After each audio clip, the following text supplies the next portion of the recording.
Hello, everyone, and welcome to the DLI Dell Fellowship webinar for the year 2024. That is to say, for applications that are due to be submitted in September 2024. So we start the webinar by disclaimer, basically informing you that the webinar does not actually provide complete information about NSF or NEH or their programs. And if you need more information about the programs for each, the funding opportunities for each organization, then please refer to their respective websites, either NEH.gov or for NSF, you can go to nsf.gov. Again, I would like to welcome you to the Dynamic Language Infrastructure Documenting Endangered Languages Fellowships webinar for the year 2024. My name is Suha Kutsia. I'm the program officer in the Division of Research. I'm the team lead for the program, and I would invite you to email me your inquiries, or if you would like to discuss your project with me, and also to schedule an appointment with me at a time that works for you, for both you and me. And you have the link here. So please, take the opportunity and to do that. So the program itself actually started in the year 2006. And since that date, NEH has funded more than 115 fellowships in the Dell program, in the Dell Fellowship Program. Awarded projects documented endangered languages in the US, Canada, Central America, Amazonia, the South Pacific, especially Indonesia and Papua New Guinea, and other parts of the world. Overall, funded projects have been spread across the globe. Key points about the fellowship. The fellowships are individual grants. They are not offered to institutions. So the payment is made directly to your bank account, or the funding goes to your bank account if you want, or if you want, you have the option later on to actually to redirect or reroute the payments to your institution if you are affiliated with an institution. But basically, these are individual grants. The fellowships are made to individual scholars who may or may not be affiliated with an academic institution. The fellowships are open to adjuncts and non-affiliated scholars, such as retirees, tribal linguists, unaffiliated scholars, part-time teaching staff, and so on.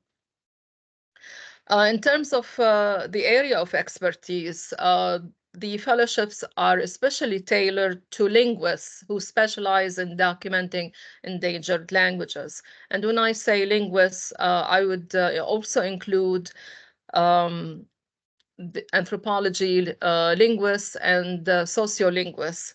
Anyone who has sufficient training in linguistics, and by training, I mean, I'm referring to, let's say, documented training, official training, with degrees, at least with a master's degree, to apply to this funding opportunity and to the fellowship. Since the amount of funding is fixed, you don't need to prepare or submit a budget. So that's another, let's say, difference between this fellowship and institutional or collaborative grants. For those large grants that are collaborative, you'll need to submit a budget. But for the fellowship, the amount is fixed at $5,000 per month. And of course, it is prorated for part-time applicants. So because it is fixed, you don't need to submit a budget. Research can be full-time or part-time. And if you choose to work half-time on your research, then you shouldn't dedicate less than 50% of your time to your research. Fellows can interrupt their work once, often to meet teaching obligations after an initial minimum period of 3 months. The option to split the period of performance allows non-affiliated scholars to pursue their research without compromising their teaching contracts. If you're applying full-time, you must devote 100% of your time to the project during the fellowship period. If you choose to work part-time on your research, you must teach a reduced number of courses or be relieved of work duties. And that, like how much time you'll be relieved of depends on the amount of time you're requesting to be funded. Other 2 points, in addition to those, I'd like to highlight that there is a deadline if you'd like to submit an optional draft. And in that case, the staff will look at it and give you feedback. But please remember that staff's comments and feedback are non-binding because we cannot really predict what the panelists, that is to say the reviewers, will say and how they, what kind of feedback they expect, what kind of details they expect from you. So bear that in mind. If you choose to submit an optional draft, then the due date is July 10, 2024. And the email to submit the draft to is delfel, DELFEL @nih.gov. Now, the applications are due on September 11, 2024. And please refer to the notice of funding opportunity for more details. And I'll talk about that later on in more detail. So who can apply for the DLI Dell fellowships? U.S. citizens who are not enrolled in degree programs can apply for Dell fellowships, regardless of where they live or work. And it doesn't matter if they are affiliated with a foreign institution, if they live or work outside the US, because actually the money will go, the funding will go to them directly. They need, however, to have a US bank account because the money will be deposited to their US bank account and not to a foreign bank account. Non-US citizens who are residents who hold a green card can also apply for the fellowship, but they must have lived and resided in the US for 3 consecutive years before the application deadline. Please note that a PhD degree is not required to apply. However, you must have completed your professional training before you apply, and it can be at any level.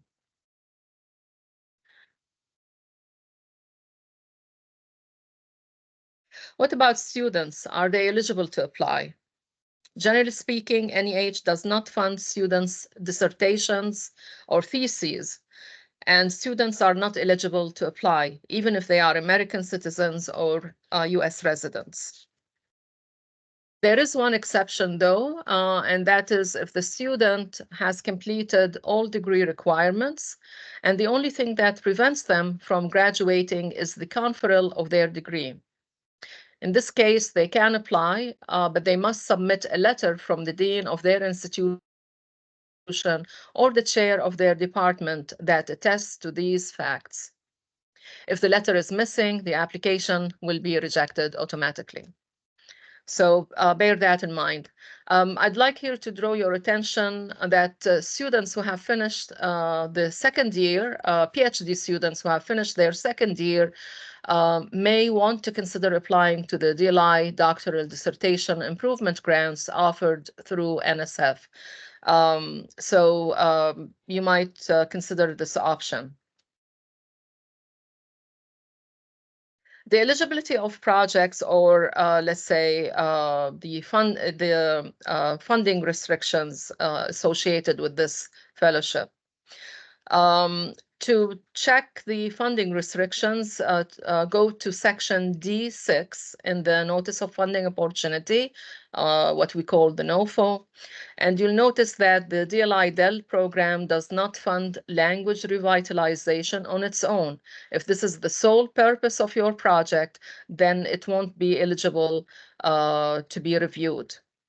However, final products, books, articles, dictionaries, grammar books, and data can be used for revitalization purposes and as part of the broader impact of your project. NEH also does not fund preparation or revision of educational materials. These are funded by Native Language Program, the Native Language Program of the Administration for Native Americans. So maybe you can check if they have any fellowships or funding opportunities, if this is what, if this is what interests you, basically educational textbooks and curriculum. If the fellowship is not meant to fund documentaries or podcasts. If this is what you're interested in, please check grants offered by the Division of Public Programs at NEH. Because that division actually funds podcasts and documentaries, but not the fellowship, not the DLI-DEL fellowship. What about applying for NSF, the Senior Research Grant at NSF and NEH Fellowship at the same time? Regarding this point, you can check Section 3, other eligibility information in the Notice of Funding Opportunity. You can also check the Frequently Asked Questions document, both of which you can read through our website, the landing page for the fellowship. So if you're applying full-time for the fellowship, the DLI-DEL fellowship, you may not serve as the project director or be a key personnel on a project supported by an NEH institutional award, that is collaborative award, or NSF DLI-DEL Senior Research Grant during the period of performance for the fellowship. If you are applying part-time for your DLI-DEL fellowship and you work on a project supported by an NEH or other organization, either as a project director or participant, your activities must not exceed your regular full-time load across all projects and activities, including non-NEH work activities. Also, your activities and expenses must not overlap across those grants. So if you're preparing a dictionary for the DLI-DEL fellowship, you cannot prepare the same product, you cannot work on the same project for an institutional grant at the same time, or even later, because that would be, being paid twice for the same activity and product, which is, not a good use of taxpayers' money. And I think it would be illegal as well. The required documents. I'm going to discuss the narrative in a bit, so please wait, please be patient. But right now, I'd like to go over the required material or documents and conditional documents. The bibliography is limited to a single page, so remember to include just the most important or pertinent works related to your project. The suggested length of the resume is 2 pages. Make sure your CV lists current and past positions, your degrees with dates and titles of dissertations, any awards, honors, and grants, especially those that are relevant to your project, as well as publications with full citations. A PhD, as I mentioned earlier, is not required, but you need to have the skills, experience, and training that will qualify you to carry out the project and bring it to successful completion. The suggested length of writing samples is 1 to 2 pages. Make sure you provide examples that demonstrate the methods and the results of your proposed linguistic project. Don't submit something, like an old material not related to the proposed project. Make sure actually the samples demonstrate and illustrate the methods related to your proposed project.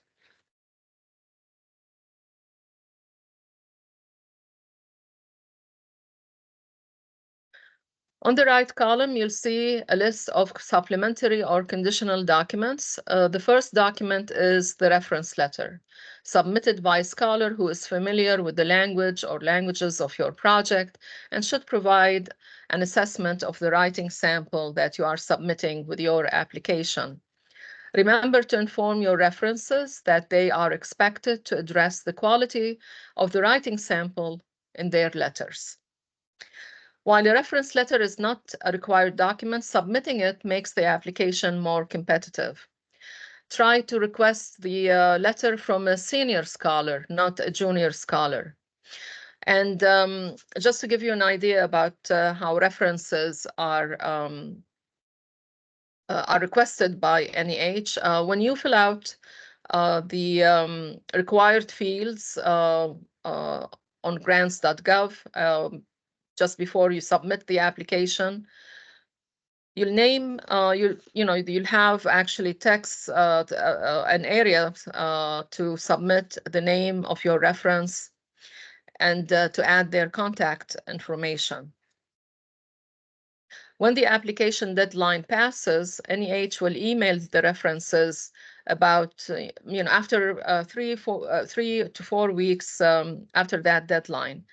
And the reference will have 2 weeks from that date, from the day they receive the email, to submit their references. And the reference should be, NEH does not share actually the samples, the writing samples with the references. So if you want them to comment on the writing samples, then you will need to share them, those samples with the references. And explain or tell them something about your project. Otherwise, they won't be able to write actually an effective, strong letter for you. The letter from the speaker community is particularly important if you are planning to do fieldwork and documentation. You should demonstrate that the appropriate permissions have been sought and granted from the speaker community. Although this document is conditional, let me tell you, all the panelists or reviewers expect to see it. So if for some reason you don't have that document, then you'll need to explain in that document, why you don't have a letter from the speaker community, and what are the circumstances that prevented you from getting or securing that document. So in that document, you should demonstrate that the appropriate permissions have been sought and granted by the speaker community. You'll also, in the narrative, you'll need to explain the kind of training you'll provide to the members of the speaker community, how you'll collaborate with them, and how you'll acknowledge the help of local consultants. And you'll also need to explain how the outcomes will be shared and the products will be shared with the speaker community. So don't restrict the information you provide about the speaker community to this document, to the support letter. You need to also expand on that in the narrative of your proposal. If your project includes language documentation, describe how your data will be archived, sustained, and supported in the data management plan. Include information on access and restrictions of access. Also include a letter of support from the archive where your material will be deposited. If you have fulfilled all the requirements for your degree, but it has not been conferred yet, as I mentioned earlier, you'll need to include a letter from your dean or department chair that confirms your status. Finally, if you are delinquent in the repayment of any federal debt, you must provide information. Most commonly, those debts include federal student loans, delinquent taxes, delinquent child support payments, or delinquent payroll taxes for employees.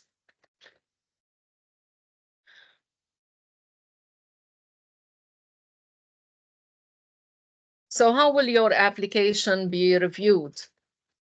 We have 5 evaluation criteria.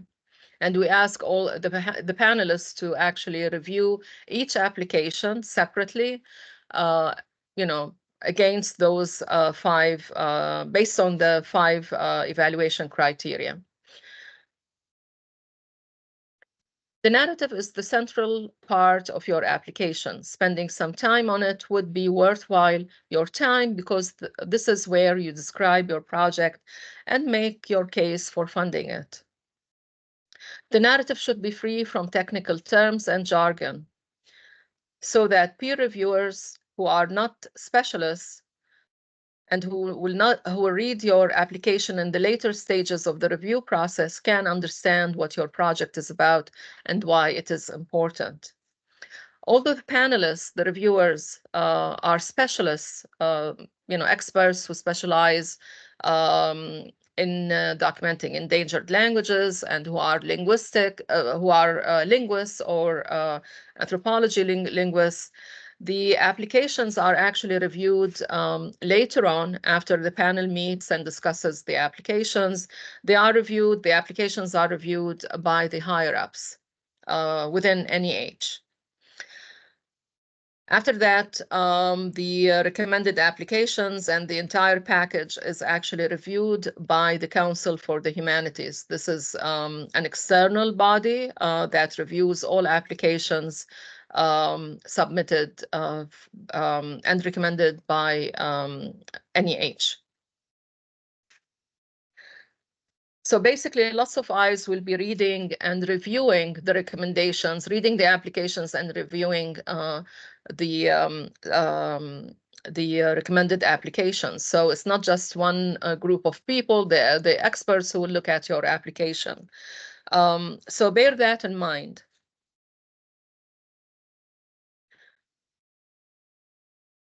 So the first criterion is significance, impact, and endangerment. This is where you explain the intellectual merits of your proposed project, explain your project's goals and expected impact. Discuss the level of endangerment of the language and the urgency of documentation and analysis. I should emphasize here that you need to focus also on the humanities and on the significance when it comes to the humanities at large, including linguistics, the field of linguistics. So your project might actually be, very significant to your field, to the field of linguistics or anthropology linguistics or sociolinguistics. The methods you are utilizing, the tools you are employing for, to gather the information, the data, or to conduct your research might be important, of high significance to linguists in your field. The language itself also might be important because documenting it might open the doors to document and understand similar languages or related languages. So try to find out, let's say, a humanistic angle to highlight the significance of your project in addition to the, let's say, the nuts and bolts of your project. This language is endangered. It is important to save it and document it. Remember that all applications actually will be dealing with, will be focusing on endangered languages. So try to make your application stand out more, stand out, beyond the rest of, among the other application. applications, sorry. The second criterion is organization, concepts, and methods. This is where you explain the research design of your project and the methods for documentation. Remember to provide details. So if you are recording dialogues and conversations, how many tapes will you record? And how long will the conversations be? Will they last for one hour each recording, or will they be longer? If you are entering information into a database, give your readers an idea about the size of the data and the kind of work you'll be doing to complete the database. If you're writing a grammar book, explain how you'll organize the chapters and summarize each chapter. If you're preparing a dictionary, explain how many words it will contain and how you'll compile it. And the same applies to lexicons. If your project is a revised PhD dissertation, you'll need to explain briefly the revisions you'll make, like the new data or new chapters you'll add, and which parts you revise, how and why. If you've received the DLI Dell fellowship in the past and you're applying again to complete your work on a large project, you'll need to explain what you've accomplished during the first phase of the project, for which you've received a fellowship, and what you aim to accomplish in the second phase or the second stage of the project, the phase you're applying for. The next subheading is competency, skills, and access. Here you will talk about your academic background and preparation. You don't need to repeat what's in your attached CV, but you'll need to explain the kind of training, publications, and teaching that you've done, which prepares you to take charge of the project you are applying for.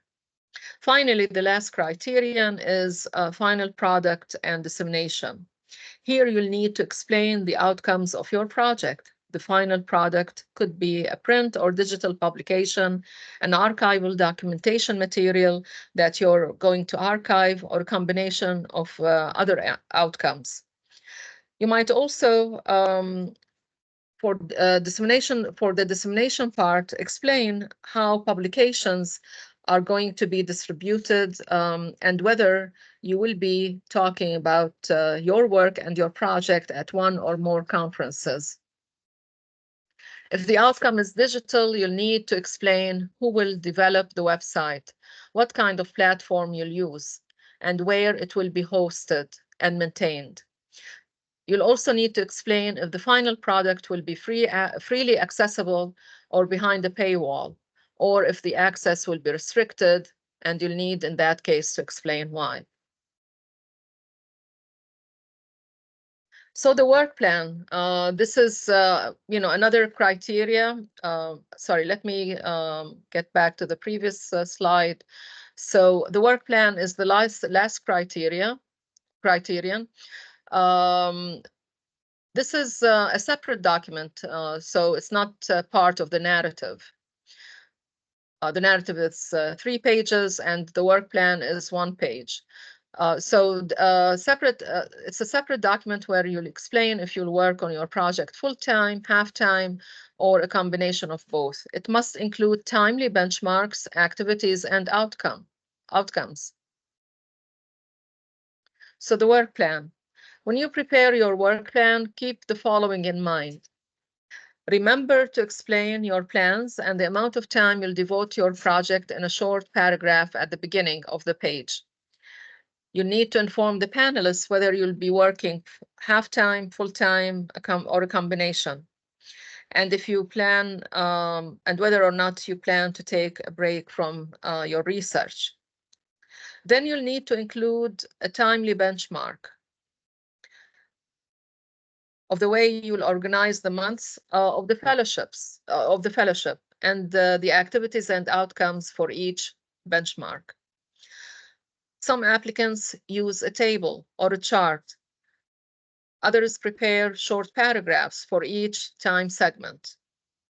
The minimum funding period is 6 months full-time, or the equivalent in half-time.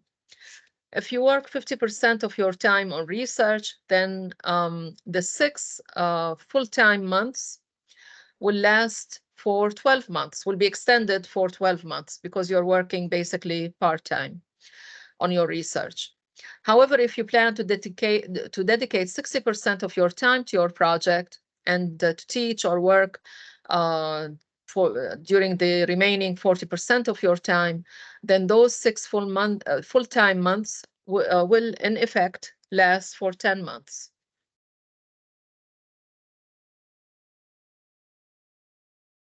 The maximum funding period is 12 months full-time, or the equivalent in part-time. So if you're applying to work on your project for at least 50% of your time, the fellowship would last you for 24 months. You can start the fellowship period as early as May 1, 2025, but no later than September 1, 2026. If you choose to pursue your research full-time, you'll need to forego all kinds of teaching, work, service, and any work-related responsibilities to devote your entire time to research and to your project. If you plan to devote half of your time to research, remember that you cannot go below 50% of your regular workload or hours. You can go higher, but not lower than 50%. You can work 60% of your time, 65 or 75%, but not lower than 50%. You'll need to teach less classes and engage in less service duties if you choose to work on your project half-time. If you typically sit on 4 committees, college committees or university committees, for example, you'll need to serve on 2 committees or less, depending on the percentage of funding you're asking for, which corresponds or should correspond to the amount of time you'll be spending on your research. Also remember that if you ask for half-time, the funding will be prorated accordingly. For example, if you devote 50% of your time to your research, you'll receive $2,500 per month and not $5,000 per month. If you plan to work 60% of your time, you receive $3,000 per month of funding. If you work 65% of your time on your project, you receive $3,250 of funding, and so on. If you want to work on your research half-time, give your readers an idea about your full-time workload or your full-time work hours. This is important so they'd be able to assess the kind of duties you'll be, let's say, splitting your time between, research and work duties. Your work plan can be a combination of half-time and full-time. You can, for example, work part-time on your project during the semester and switch to full-time in the summer when you're not teaching or working. Again, remember to divide the grant period into timely benchmarks. What will you be doing during the first 2 months or 3 months of the grant period? And what will be the outcomes? You'll need to explain that, provide those details to your panelists, to your reviewers. How much work will you complete during that period? And what will be the outcomes and products that correspond to that period of time, or that will be produced during that period of time? Then you'll move on to the next period of time and also provide lists or detail the activities, the expected results, and so on. Now, in addition to all those options, you can opt to take a break from research.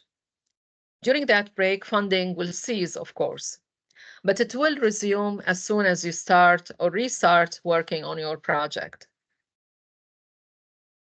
If you decide to take a break from research, remember the following. You can take a break only after an initial period of three months. You cannot take it after 2 months or 2 months and a half. It has to be 3 months period. And that period could be full-time or half-time. You have 2 years to complete your work on your project. So if you've asked for 12 months of funding and want to work on your project 50% of your time, this means actually the fellowship will last for 24 months, and that would be equivalent to 2 years' time. In that case, you won't be able to take a break from your research.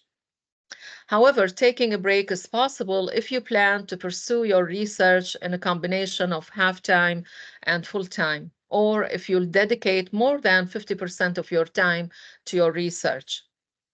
Again, regardless of the combination of time you choose to work on your project, remember that you can start working on your project as early as May 1, 2025, and no later than September 2026. September 1, 2026.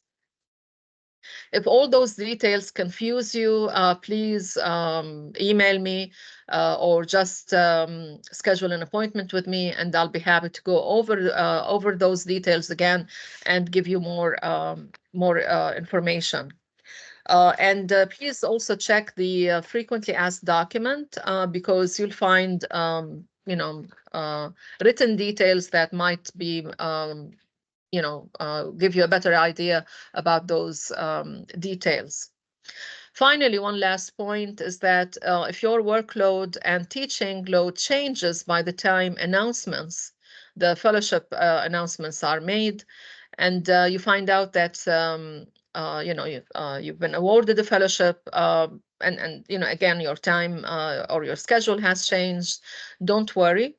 You can submit a revised work plan, which the Division of Research and the Office of Grant Management will look at and will need to approve later on. And this should be done before you start the grant period. So don't worry about that until you hear the good news. But basically the fellowship is, kind of flexible. So don't worry if your workload or schedule changes. So looking at the landing page of the fellowship, on the right hand of the page, you'll find key program details like outcomes and important deadlines. So the first deadline says application available July 5th, 2023. The term application here actually is a government term that refers to the notice of funding opportunity. And it has been available since, it has been posted online since July 5th, 2023. Since last year, because the guidelines for this fellowship has not changed from last year. Now, you can submit an optional draft. It's not required. You have that option to submit an optional draft by July 10, 2024, in a couple of weeks. And in that case, the staff will look at it and provide you with their feedback. Please note again that this feedback is non-binding because there's no way to predict what the panelists will say or let's say respond to the draft. However, looking at the staff's feedback can be helpful in improving the application. The deadline to submit the application itself is September 11, 2024. And please don't wait until the last minute to submit your application. It takes a while actually to fill out the forms on grants.gov and then upload your application. So make sure actually you log in and register for grants.gov before, 1 week in advance, before September 11, 2024, and then make sure that, you'll be able to take your time to fill out the form on grants.gov. On the right-hand side of the page, you'll find, you'll find key program details. One thing to note is that NEH handles the intake and review process for the Dell fellowships. This means you must apply through grants.gov portal and not Fastlane or research.gov, as you might do for NSF applications and grants. So remember, you need to submit your application through NEH, and you need to do that through grants.gov.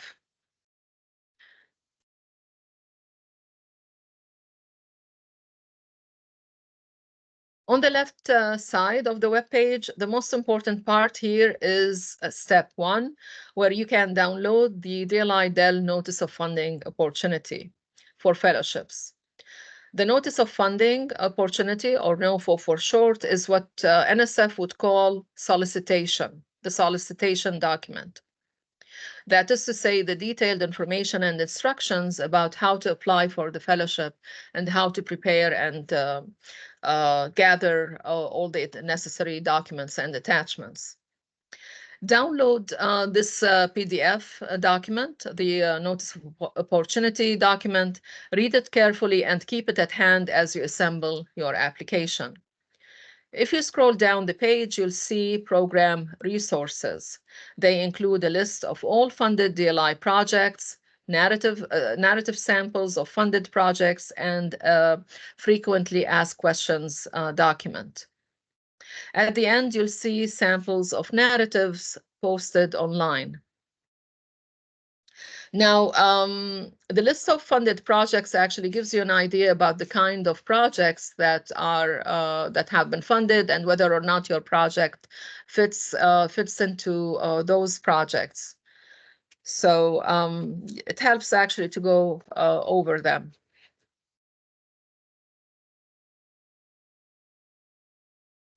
A quick note about the NSF DLI Dell Senior Research Grants. This is a joint initiative between the National Science Foundation, NSF, and NEH's Division of Preservation and Access.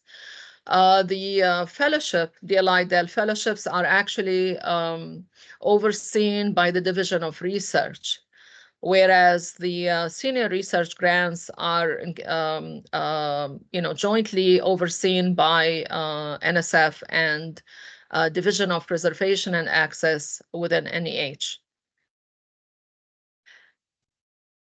The grants are institutional, which means they are, institutional affiliation is required, and the outcomes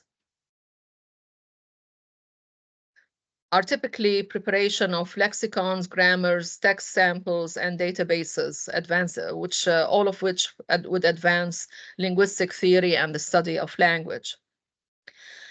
In addition to educational institutions such as universities and colleges, institutions nonprofit institutions or organizations, including museums, research labs, professional societies, or tribal organizations that have the status of 501c3, which means they are nonprofit organizations, and federally they are recognized to be a nonprofit. So if that organization has the 501c3 status, then they can apply or assemble an application for a senior research grant. Projects can last between from 1 year to 3 years, and the maximum amount of funding is $450,000. There are 2 deadlines, the first one is in September and the second one in February. So please check the main page at NSF for the exact deadlines. One thing to bear in mind is that FastLane is being decommissioned in favor of research.gov. This is the website through which you'd submit your application for a senior research grant. You can also submit your application through grants.gov. I think this is something new. DLI-DEL, the program itself, does not fund language revitalization on its own, as I mentioned earlier. However, many projects include revitalization as part of the project's broader impacts. So quick tips about assembling a strong application. Please remember to pay attention to your audience. Remember that it's not just the panelists who will review your application, but for the fellowship program. But there will be members within NEH who will be looking at your application, as well as members in the National Council for the Humanities. And these are not experts in linguistics. Stick to the page limit for all required and optional documents. This is very important. Otherwise, if the length is, let's say, if an attachment exceeds the length, the required and optional, the prescribed length that is mentioned in the notice of funding opportunity, then the document will be considered ineligible to be reviewed. So stick to the number of pages or page limit. Make sure that the format of your document follows the guidelines mentioned in the notice of funding opportunity. For example, the font size should not exceed 11 point and should not be less than 11 point.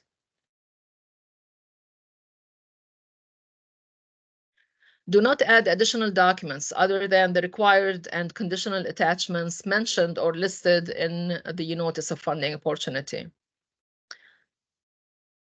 As I mentioned earlier, a PhD is not required. Adjuncts, retirees, unaffiliated scholars, and tribal linguists are welcome to apply to the DLI-DEL fellowships. Apply early and don't wait until the last minute.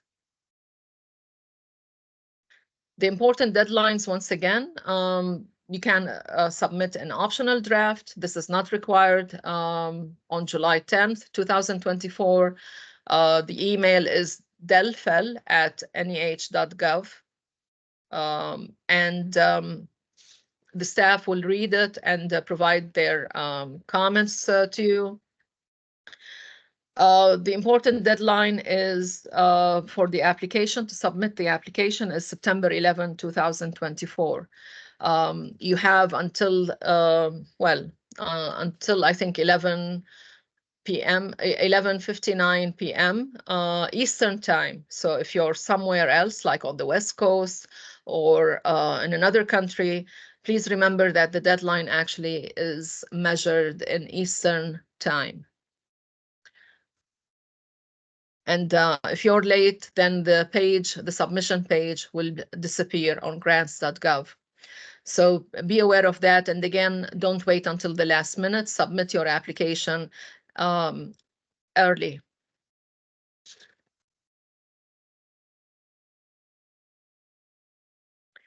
Finally, check the application's website, the landing page for the DLI-DEL fellowship. Read the notice of funding carefully and listen to this webinar. Despite my hesitations and let's say all the stops I make, you can browse through the transcription and the posted slides, and to remember what the major or main important details. Check and read the frequently asked questions page.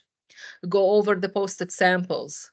the posted sample narratives of funded projects. And think about, okay, how did this applicant highlight the significance? How did they explain the methods? How did they highlight their experience? And what did they say about the final products and their dissemination plans? This kind of gives you will help you figure out how you'll organize your own application. Also check the list of frequently asked projects, a list of recently funded projects. I apologize. The funded projects will give you an idea about the kind of work or research projects that are more likely to be funded through this fellowship opportunity. Post-announcement. Regardless of the results of your application, get feedback. Ask for panelist comments, and the letter you receive from NEH will give you an idea. Will list the steps that you need to take to submit a request for feedback. Don't be disheartened or don't be overjoyed after you receive the panelist comments. Take your time to digest what they say and understanding what the kind of feedback they've given you. After you consider, especially if you let's say if you haven't been successful the first time, again, digest what they've said. Consider it as counseling, like free counsel for your application, and take a look at the kind of comments they make and the details they'd like you to revise or the parts they'd like you to add details to. Usually, an application is not competitive because maybe some details are missing or not clear, some information is not there, or the panelists feel they would like to see some kind of clarification about an important point. So all these, let's say, details are manageable. All those points are manageable. All you have to do is revise and resubmit your application next year. And next year, actually, it is our habit at NEH that we don't invite the same group of panelists, in successive years. So another sets of eyes will be looking at your application, and they will not know actually that your application is a resubmission because we don't tell them. The staff doesn't tell them, so there's no way of for them to know. The only way for them to know actually is if you tell them, and I don't know if this will work in your favor or not. So basically for next year and the year after that, it will be a new group of scholars, linguists and experts who will be looking at your application and providing feedback and assessing it. So what we'd like you to know is that for revising and resubmitting the application, you'll have fresh sets of eyes looking at the application in the next competition. So get feedback and prepare for next year. Contact a program officer to discuss your ideas or even share a draft. And I mentioned the deadline, July 10. And you have the email here, to send your draft. And again, don't be disheartened. I mean, in my opinion, a rejection is the path to an acceptance is sometimes paved with rejections. So don't be disheartened.